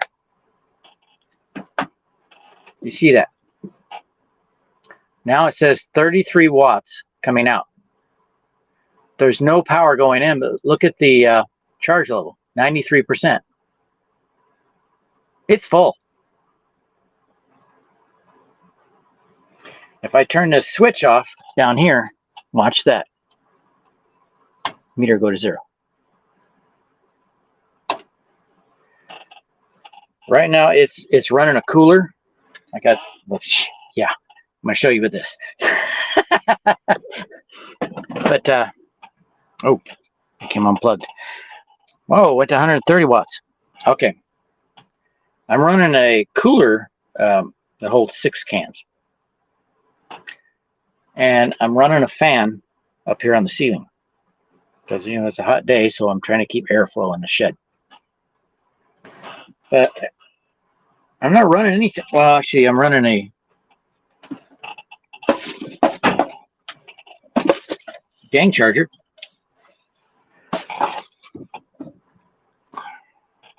But it's not really doing anything because it's full. I built this.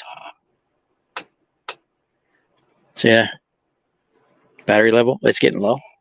It's running this, which is charging my phone. You see the battery level? That little green light? That's 13.8 volts. I built that just from watching YouTube videos. A guy, he builds a lot of portable batteries, power solar generators with tool batteries for Ryobi. He uses the tool batteries for these Ryobis. And that's what I did here. I wanted to do an experiment, so I bought 6 jacks. 3 of hold on. 1, 2, 3, 4.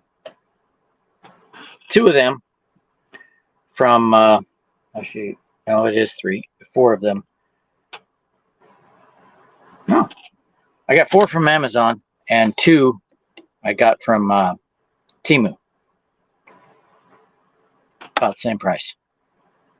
One's faster. And I hooked them 2 batteries in series. I can show you that. Oops, wrong one. Let's unplug it. Unplug the other end. I did this. See, one red wire is going to a black wire. This positive going to the negative. And then out of the other end, I hook in parallel with the other batteries. So basically, it created a 40-volt battery with 3 in parallel. That gave me 12 amp hours. And I hooked them together with, come on, get back in there, Wagos.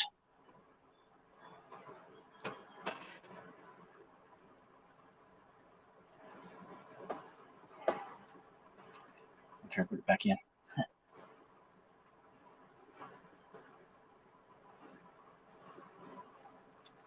But basically you strip the end of the wire and push it in the Wago, flip the lever, and you're locked.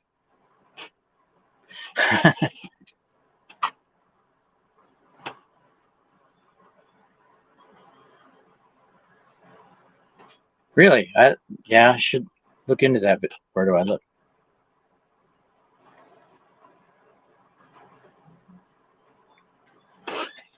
But the one thing I did learn is how I word the title. Not the channel name. I searched my channel name, my other channel, Small Space Gardening. And instead of finding the channel Small Space Gardening, I found a whole bunch of videos titled, somewhere in the title, Small Space Gardening. So it's the title that drives the algorithm, not the channel. You understand that? So if I put batteries prepping channel, I'll get a lot more views.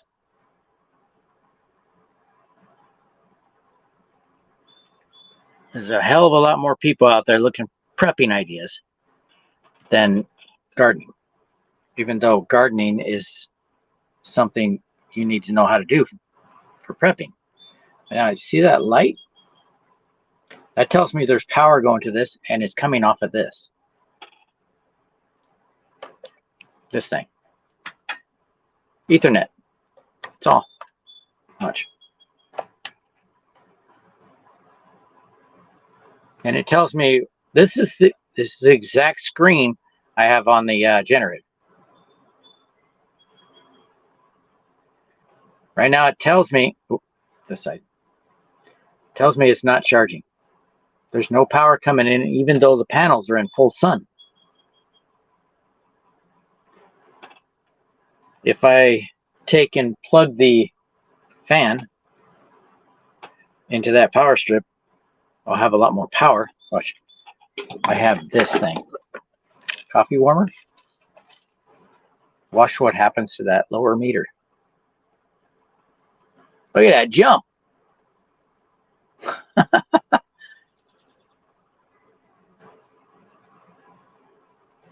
Now, I bought this meter so that I can see what's going on with the generator without looking on my phone, because when I'm on a live stream, I can't look on my phone.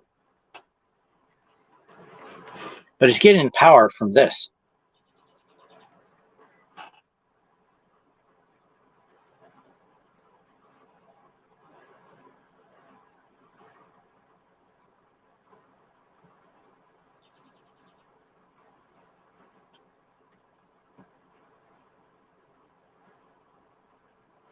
Yeah, I know. But right now, that's my bench. It's a mess. The shed is still under construction, which I should be doing instead of this.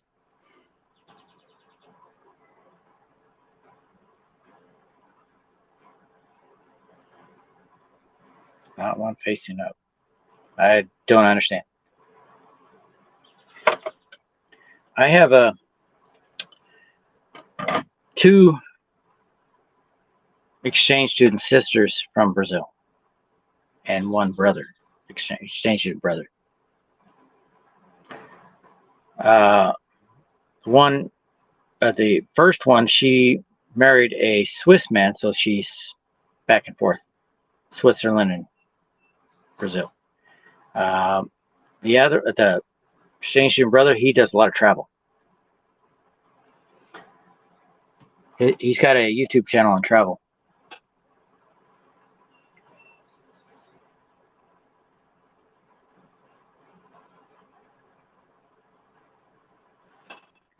That's true. What better way to put that?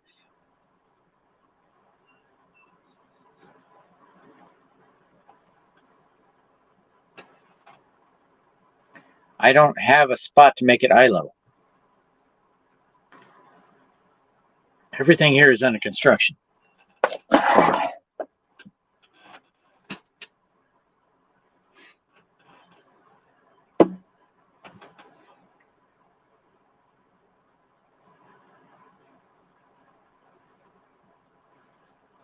There's a lot I got to learn. Like I said, with the title is the biggest driver for me so far, because the algorithm runs off the title, not the name of the channel.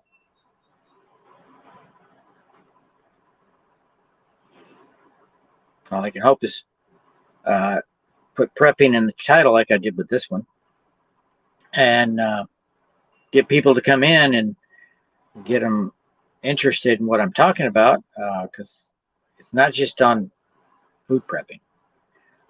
It's on food production prepping. It's on power storage production for prepping. It's on saving seeds for prepping. You know, all that stuff is important. But if I don't put prepping in the title, I don't get the views. That's one thing I have found out. Got to have prepping in the title.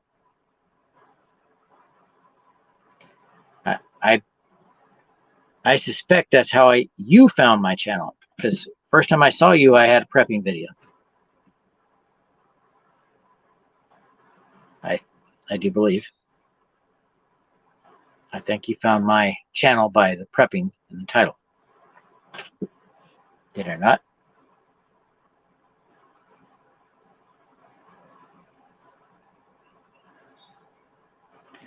There's eye level.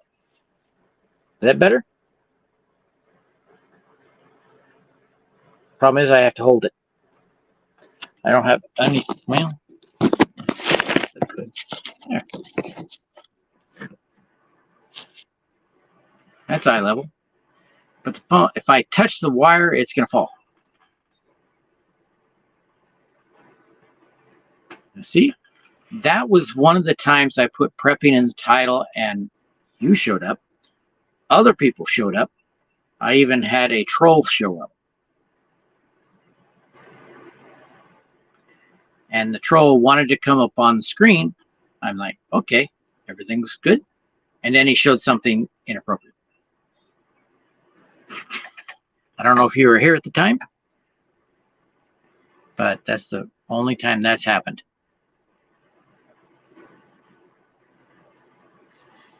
I had to delete the video.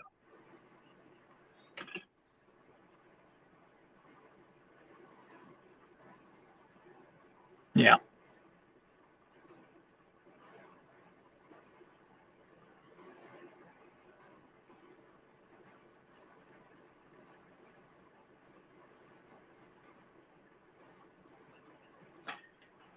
That's true.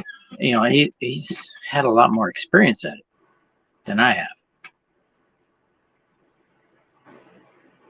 have. All the battery knowledge I have, I got from him. Before I knew him, my battery knowledge was buy it at the store, pop it in your device, and you go.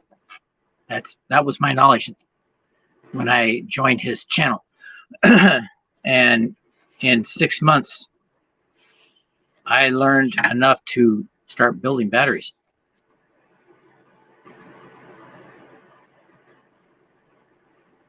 Oh, tech review channels, Hobo Tech, Will Price, Prouse, excuse me, Jehu, gosh, there's several others that I know also. I gave credit to Jehu Garcia because he taught me more than anybody. But I know stuff that Jehu doesn't know. I hope, well, if he's watching, he's going to disagree. I found that you can add capacitors with your batteries to get more function out of it. It operates better with capacitors. I don't have that right now, but I think I can get a hell of a lot more power output if, you know, at a certain point, like these batteries. Without my inverter, I can't run something like a table saw, right? The inverter has a 4,000 watt surge. But if you have a DC device, what I have in the batteries won't operate it if there's a power surge like that 4,000 watts. Because these batteries can't take that. But if I put a capacitor circuit on there, they can take it.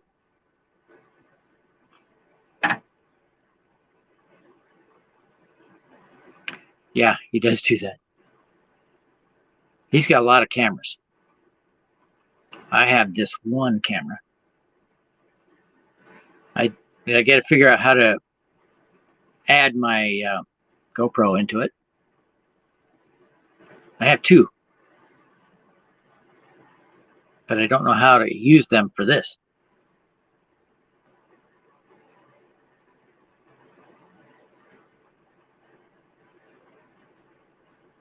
I have a tripod. Where is it? Crap, I don't know where my tripod is. was there. But I do have a tripod. I just don't have the space on the floor to put it.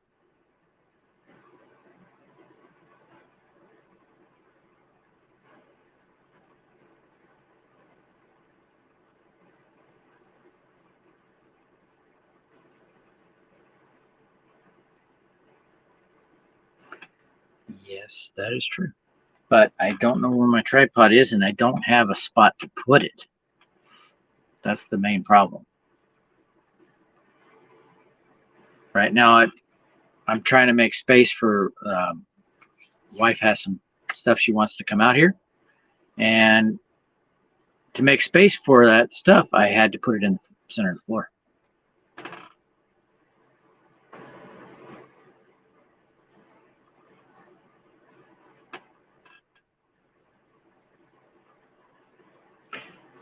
Yeah, if I killed the light outside, it'll look even better.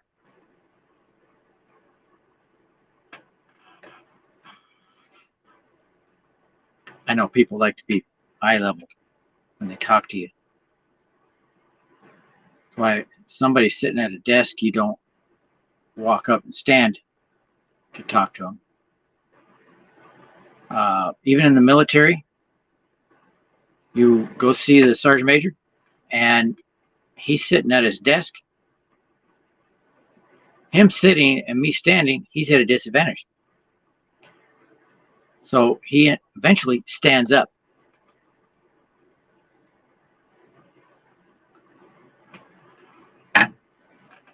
They don't stay seated unless their seat is higher. That's why a judge is up higher than the court. Yeah, I know the angle does affect, quite a bit of what you're doing. Will Prowse keeps his camera at the level of his workbench.